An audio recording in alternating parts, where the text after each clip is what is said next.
Hello everyone, আসসালামু আলাইকুম। Welcome to my channel daily cooking with Shimu. আজকে আবারও চলে আসলাম আপনাদের মাঝে নতুন আরও একটি ভিডিও নিয়ে।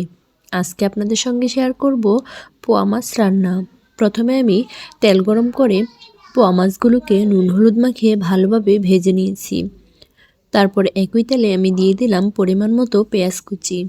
পেঁয়াজ কুচি ভালোভাবে ভেজে নিয়ে দিয়ে দিলাম সামান্য পরিমাণে পানি, যতটুকু প্রয়োজন মশলা কষাতে। এরপর আমি এখানে অ্যাড করে দিব স্বাদ মতো লবণ, পরিমাণ মতো হলুদের গুঁড়া এবং পরিমাণ মতো মরিচের গুঁড়া। সমস্ত উপকরণ ভালোভাবে নেড়েচেড়ে কিছুক্ষণ মিশিয়ে ভালোভাবে কষিয়ে নেব। তো এভরিওয়ান, আপনারা কে কোথা থেকে আমার ভিডিওটি দেখছেন অবশ্যই কমেন্টে জানাতে ভুলবেন না। আপনারা যারা আমার চ্যানেলে নতুন অবশ্যই আমার চ্যানেলটি সাবস্ক্রাইব করে দিয়ে পাশে থাকবেন এবং আমার ভিডিও ভালো লাগলে লাইক কমেন্ট শেয়ার করে পাশে থাকবেন। মশলা কষানো হয়ে গেলে আমি এখানে দিয়ে দেব আগে থেকে ভেজে রাখা মাছগুলো। সবগুলো মাছ দিয়ে আমি কিছুক্ষণ মশলার সাথে কষিয়ে নিব। কিছুক্ষণ কষানো হয়ে গেলে আমি এখানে অ্যাড করে দিব পরিমাণ মতো পানি, যতটুকু প্রয়োজন রান্না করতে। পরিমাণ মতো পানি দিয়ে আমি ভালোভাবে রান্না করে নিব।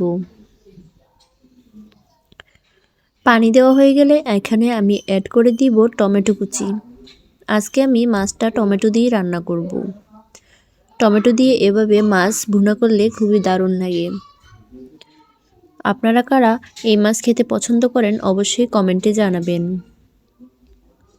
তো এভাবে আমি কিছুক্ষণ ভালোভাবে রান্না করে নিব।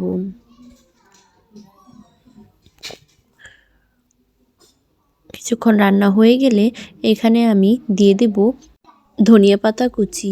ধনিয়া পাতা কুচি দিয়ে কিছুক্ষণ রান্না করে আমি নামিয়ে নেব। আপনাদের কাছে আমার ভিডিওটি ভালো লাগলে অবশ্যই লাইক দিয়ে পাশে থাকবেন। আজকের ভিডিওটি কেমন লেগেছে কমেন্টে জানাবেন। সবাই ভালো থাকবেন, সুস্থ থাকবেন। আল্লাহ হাফেজ।